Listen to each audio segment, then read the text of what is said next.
Et salut à tous les gens, c'est Nexod. Aujourd'hui on se retrouve pour une nouvelle vidéo qui est enfin un tel temps pour. Ça fait longtemps, ça fait depuis Five Nights at Freddy's, donc ça fait Un an. un an. Tant que ça, mais attends, c'est censé être mon émission principale à la base. Bon, pas grave. Oublions ce trou et reprenons cette émission avec un jeu vidéo que j'adore et qui pour moi est un chef-d'œuvre, Katawa Shoujo. Alors, je sais ce que certains d'entre vous vont se dire. Oula, alors vu le nom, c'est sûrement un truc pour Whip Kikujab de merde. Et c'est vraiment une réflexion de merde, merci d'ailleurs de ne servir qu'à ça.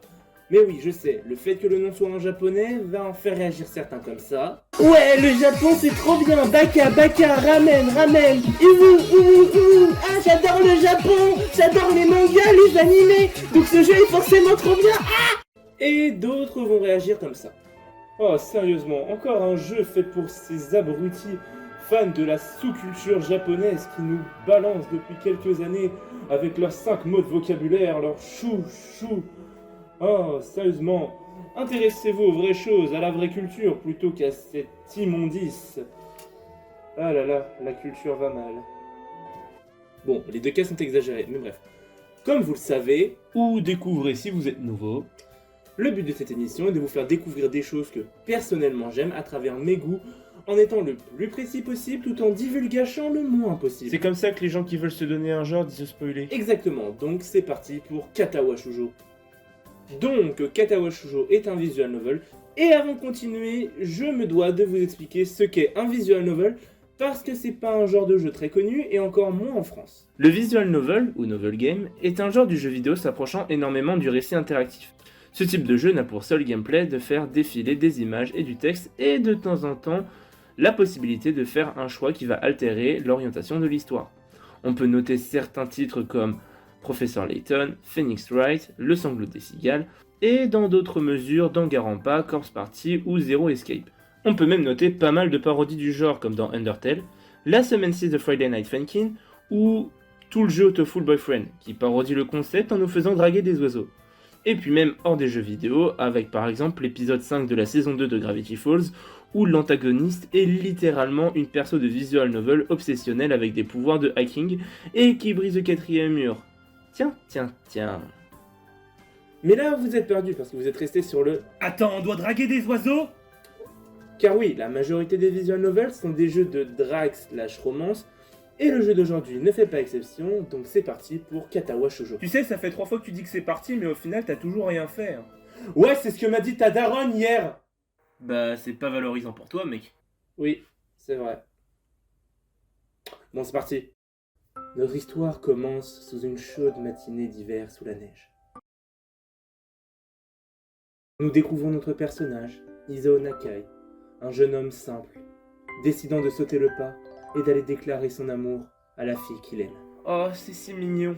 Il s'approche, prenant son courage, tandis que son cœur se met à battre de plus en plus fort. C'est tellement romantique. La jeune fille, quant à elle, s'approcha de notre héros, tandis que les fleurs de cerisier tomba au contact du vent. Comment les cerisiers peuvent être fleuris si on est en hiver? Oh, ta gueule! Je raconte.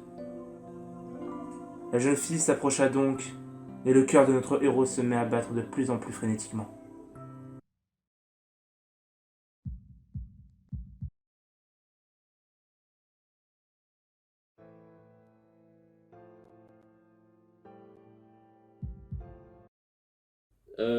Peut-être même un peu trop frénétique.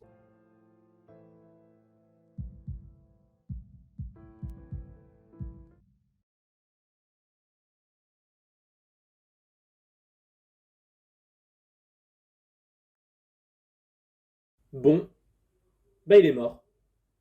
Personne dans le monde ne marche du même pas. Et même si la terre est ronde, on ne se rencontre pas. Les apparences et les préférences ont trop d'importance. Acceptons les différences, c'est vrai. Dans le tout, tu sais.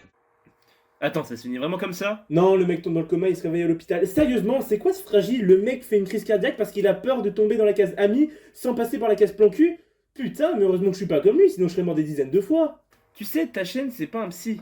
Les gens s'en foutent de ça. Je sais, mais... je me sens seul. Bah, en même temps, pour jouer à un jeu de drague...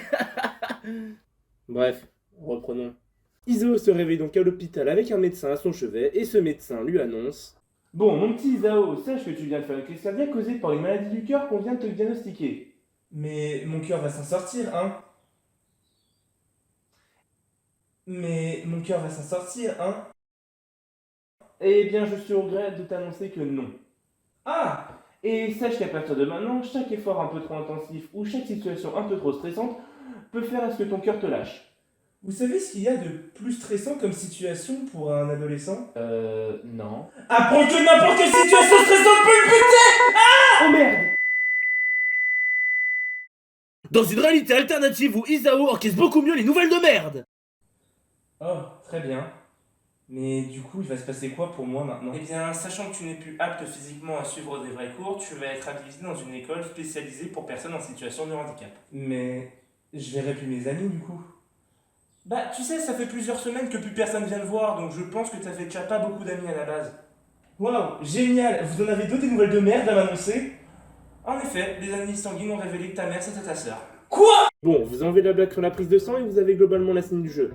Bon, comme vous l'aurez compris, notre cher Isao va devoir changer d'établissement, ce qui va amener à de nouvelles rencontres, une nouvelle adaptation par rapport à sa nouvelle vie, et pour le coup, on va s'arrêter là pour l'histoire. Étant un jeu qui a pour cœur la relation entre ses personnages, on va tout de suite passer à leur présentation. Non, parce que c'est pas pour leur gameplay qu'on joue au visual novel. Cliquer sur une touche pour faire défiler des images et du texte, c'est à la portée de tout le monde. Quoique en repensant à certains de mes gameplays...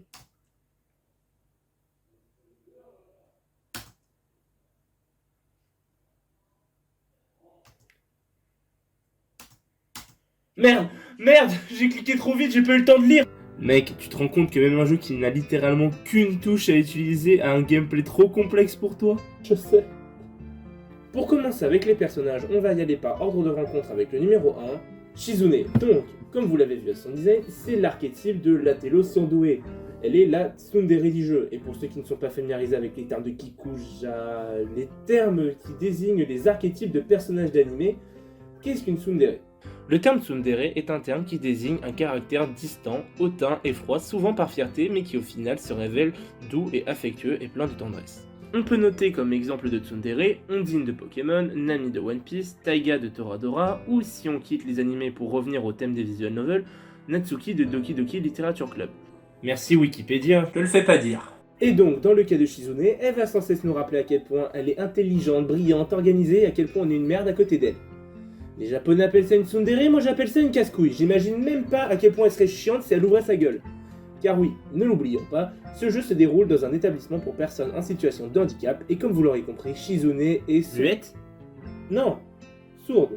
Et là, vous devez sûrement vous demander, mais comment on lui parle du coup? Eh bien, grâce à notre deuxième personnage. Misha, elle est donc l'interprète et la meilleure amie de Shizune, elle est enthousiaste, hyperactive, et elle essaie toujours de voir le bon côté des choses. C'est globalement une Pekipa humaine, mais avec une énorme paire de nibards.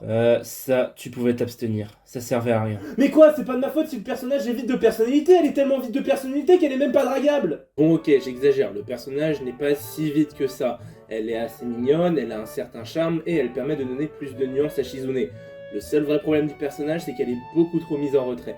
Pour son handicap, c'est la seule du jeu où c'est assez flou. D'un côté, elle maîtrise le langage des signes, donc on pouvait laisser sous-entendre qu'elle était malentendante, sachant que dans certaines phrases, elle demande à notre personnage de se répéter, mais vu la personnalité du personnage, il se pourrait qu'elle soit hyperactive. Mais ça, encore une fois, c'est assez flou. Allez, on passe tout de suite au troisième personnage. Lily, rivale officielle de Shizune, et ça le jeu va bien vous le faire comprendre. Il y a vraiment une grosse tension entre les personnages à chaque fois qu'ils sont dans la même pièce, et elle s'apprécie vraiment, mais vraiment pas. Parce que Lily est également une Atello, mais contrairement à Shizune qui, elle, en tant que tsundere, se devait d'être un peu immature dans son comportement, Lily, elle, est mature et sage dans son comportement. Mais ça en reste une Atello, et c'est bien connu, les Atellos, c'est comme les coqs, ça peut pas s'empêcher de se foutre sur la gueule dès que ça se croise. D'ailleurs, l'une de leurs confrontations va radicalement changer votre game, car vous allez devoir prendre parti de l'une ou de l'autre. Oui, je sais, se retrouver dans une engueulade de meufs, c'est la phobie de plein de gens, mais dans les visual novels, c'est un petit peu le passage obligé parce que ça te permet de prendre la défense de ta préférée et de gagner des points pour la séduire. Ce qui est complètement de la manipulation maintenant que j'y repense, mais vous inquiétez pas, dans le jeu c'est pas du tout grave. Dans mon cas, j'ai choisi Lily parce que je la préfère de loin à Shizune, parce qu'elle a une personnalité plus douce, plus mature, ce qui me parle le plus. Et surtout parce que si vous faites pas sa route, vous pouvez pas draguer sa pote qui était vraiment mon objectif. Ouais, c'est une attitude de connard, ouais. Mais bon, sa pote, on en parle après. Pour son handicap, est-ce que j'ai vraiment besoin de détailler? Bah, pour le coup, je vois pas, mec. Eh ben, elle non plus.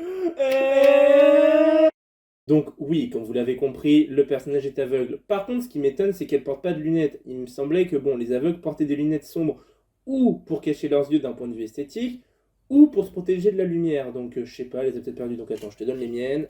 Tu viens vraiment de voler un gag à Bob l'éponge? Mais attends, mais elle est super drôle cette blague. Bon, passons au quatrième personnage. Rin, personnage qu'on rencontre assez tard dans le jeu, elle est l'archétype de l'artiste extravagante et un peu lunaire. Ouais, comme toutes les artistes quoi, je suis sûr qu'elle a un DeviantArt, cette malade. Bon, pour le coup, je vous laisserai la découvrir par vous-même parce que j'ai pas passé beaucoup de temps avec elle dans ma run. Et comme vous pouvez le voir, son handicap, bah c'est qu'elle n'a pas de bras. Eh, pas de bras, pas de choco. Finis cette putain de phrase et ton humour sera définitivement au même niveau qu'une comédie française. À toi de voir. Ouais, t'as raison, je vais fermer ma gueule. C'est ça, sage décision. Et par contre, ces foot jobs, ça doit être un truc de Pourquoi la caméra coupe toujours nos blagues les plus drôles? Du coup, je vais passer au prochain personnage. Eni, également un personnage avec lequel je n'ai pas passé beaucoup de temps parce qu'on la croise assez tard dans le jeu et que je m'étais déjà attaché aux précédentes. Elle est l'archétype de la sportive, elle est débordante d'énergie et hyper motivée, mais elle est aussi l'archétype de la loli, parce qu'elle est vraiment dessinée comme une enfant. Sûrement pour les mecs qui aiment les gamines. Mais non, enfin, je vous rassure, tous les personnages du jeu ont au moins 18 ans. Non, parce que sinon ça amènerait des problèmes par la suite de l'ordre de la morale et de la légalité. Mais bon, ça on en parle après. Attends, qu'est-ce que t'es en train de sous-entendre là? Oh rien, je viens juste de lâcher une putain de bombe, les viewers sont pas prêts. Mais bon, comme je vous l'ai dit, ça, on en parle après. Et pour en finir avec Amy, je vous présente son handicap qui est qu'elle n'a pas de jambes. Ouais bah du coup, évidemment que t'es forte en sport, on fatigue moins quand on a des prothèses en fer à la place des jambes. Et pour finir de parler des personnages, on va parler de la best, Hanako, la personnage que j'ai choisi pour faire ma run. Elle est douce, gentille, attentionnée, timide. C'est typiquement l'archétype de personnage que j'adore. Elle est adorable et en plus, elle a une histoire vraiment touchante. C'est tellement la baisse que je vais même pas faire de blague sur elle. C'est ma waifu, personne n'y touche. D'ailleurs, voilà nos photos de vacances, et ces photos sont la preuve qu'elle est à moi. T'es bien conscient qu'elle est pas réelle, hein? Et alors, toi non plus t'es pas réel? Est-ce que ça nous empêche d'avoir une conversation? Attends, comment ça je suis pas réel? Et c'est ainsi que vous remettez à son existence en question. Ce qui fait que j'aime ce personnage, en plus du fait qu'elle soit adorable, c'est son histoire qui, comme je vous l'ai dit, est particulièrement touchante. C'est la seule qui a une histoire qui explique vraiment son handicap, parce que les autres ont un handicap de naissance. Elle a une histoire qui raconte son handicap, qui, comme vous l'aurez compris, est qu'elle est à moitié cramée, et qu'elle a une anxiété sociale assez vénère. Bon, par contre, elle est brûlée, mais pas trop, parce qu'il faut quand même qu'elle soit présentable. Genre, dans la vraie vie, ce serait une version meuf de Larry dans American Horror Story. Genre, c'est hyper chelou, elle est cramée sur tout le visage et toute la moitié du corps, mais elle a tous ses cheveux. Attends une minute, mec. Comment est-ce que tu sais qu'elle est cramée sur le reste de son corps? Bah, tu te souviens quand j'ai dit... Oh rien, je viens juste de lâcher une putain de bombe, les viewers sont pas prêts. Et bah, c'est le moment de faire péter la bombe. Ce jeu est un jeu érotique. Quoi? Attends, quoi? What the fuck? Génial! Wow, alors range ta bite, je vais rien vous montrer. Déjà parce que je tiens à ma chaîne YouTube, et aussi parce que ces scènes sont des récompenses pour les joueurs, donc ce serait un peu dommage de vous les spoiler comme ça. Bon, ok. Mais je peux quand même la laisser sortir ou ça fait chier? Non, tu me la ranges et tu me la gardes au chaud. Bon, pour le coup, je me sens obligé de me justifier. Mais pour le coup, je vais devoir revenir au genre du visual novel. Je vous ai dit plus tôt dans la vidéo que les visual novels sont surtout connus pour être des jeux de drague. Ou d'horreur. Ce sont les deux genres principaux du visual novel, bien qu'il y en a plein d'autres. Ces deux genres sont eux-mêmes souvent associés à deux types de jeux chacun. L'escape game pour les visual novels d'horreur, avec Corpse Party ou Zero Escape, que j'ai déjà cité, et les jeux hentai pour les jeux de drague. On peut citer School Day HQ, Fate Stay Night, ouais, c'était des jeux de cul avant d'être des animés. A Skyfall of Star Fine Day, et dans le cas présent, Katawa Shoujo. Wow, t'as poncé le sujet. Ouais, y a pas que ça qui a été poncé. Oh,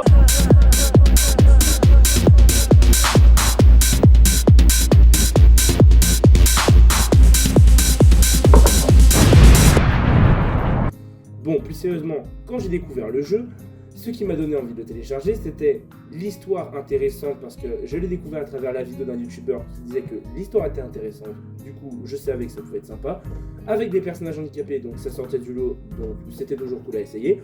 en français, du coup j'avais pas besoin de me casser le cul à essayer de traduire approximativement le texte, et que c'était un visual novel, un genre que j'apprécie beaucoup. De base, j'étais pas au courant qu'il y avait des scènes de cul. D'ailleurs, quand on l'a découvert, c'était assez marrant comme situation, vu toutes les vannes que j'avais fait dans la partie juste avant. Allez mec, on va baiser de la meuf. Ah les mecs, on se rapproche, c'est sûr on la baise. Allez mec, ce soir, on la baise. T'oublies pas mec, on la baise. Ah mais on la baise vraiment en fait. Car oui, dans mon cas, j'ai joué à ce jeu en RP avec des potes, on était en vogue Discord, c'était super cool, chacun de nous jouait un personnage, c'était vraiment très sympa. Bon, évidemment, si vous y jouez comme ça, et je vous le conseille, il faut que vous ayez une pote meuf, au moins une, pour faire les personnages féminins. Non, parce que sinon, vous allez vous retrouver dans des situations... Je pris délicatement la main de Hanako, et lui dis avec ardeur tout ce que je ressentais pour elle. Tu es la fille la plus incroyable que je n'ai jamais rencontrée. Je t'aime. Elle leva la tête et me regarda intensément, tandis que la lumière illumina et faisait ressortir encore plus le violet de ses yeux. Au passage des enfants, si vous avez les yeux violets, allez voir votre médecin, c'est pas normal. Bref. Elle me regarda intensément de même, elle prit une profonde inspiration et me dit « Moi aussi je t'aime. » Mais pour en revenir aux scènes de cul, étant simplement des récompenses pour le joueur, elles sont données de manière beaucoup trop expéditive. Sérieusement, ouais, c'est un graphique qui représente l'évolution du caractère sexuel dans le jeu. Après, bien que ce soit des scènes de cul, ça reste des scènes de dialogue qui sont extrêmement bien écrites. Comme pour tout le reste du jeu, je trouve que l'écriture dans le jeu de toute façon est l'un des meilleurs points. Donc très bien écrites comme le reste du jeu. Et elles sont à la fois touchantes et émotionnelles, contrairement à du hardporn dégueulasse complètement gratuit. Donc autant vous dire que les plus déter d'entre vous, non parce que ça reste des images fixes quand même, risquent d'avoir ce genre de réaction. Des larmes coulent sur mon sperme. Putain, What the Cut, c'était quand même vachement bien. Ouais. Et que seraient ces magnifiques scènes de jambes en l'air, sauf pour Amy, sans un accompagnement musical de qualité, car oui, putain, ce jeu a l'une des OST les plus magnifiques que je n'ai jamais entendues dans un jeu vidéo. Sachez que depuis le début de la vidéo, toutes les musiques que vous entendez sont des musiques de Katawa Shoujo. Alors oui, elles sont en arrière-plan, ce qui font qu'elles sont assez discrètes. Ouais, enfin ça c'est si tu foires pas le montage son. Ouais, le même montage son qui te permet d'ouvrir ta gueule. Pas cool mec, pas cool. Donc, si l'OST du jeu vous intéresse, je vous mets le lien de l'OST complète en description. Allez l'écouter, c'est vraiment génial. Les musiques de ce jeu sont incroyables. Pour ceux qui ne sont pas encore décidés à aller voir les OST, je vous mets quelques secondes de mes chansons préférées du jeu.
En conclusion, ce jeu est graphiquement beau, a une histoire très bien écrite, avec de l'humour, de l'amour, du drame, du cul, des personnages extrêmement bien écrits, attachants, de superbes musiques et une rejouabilité de ouf.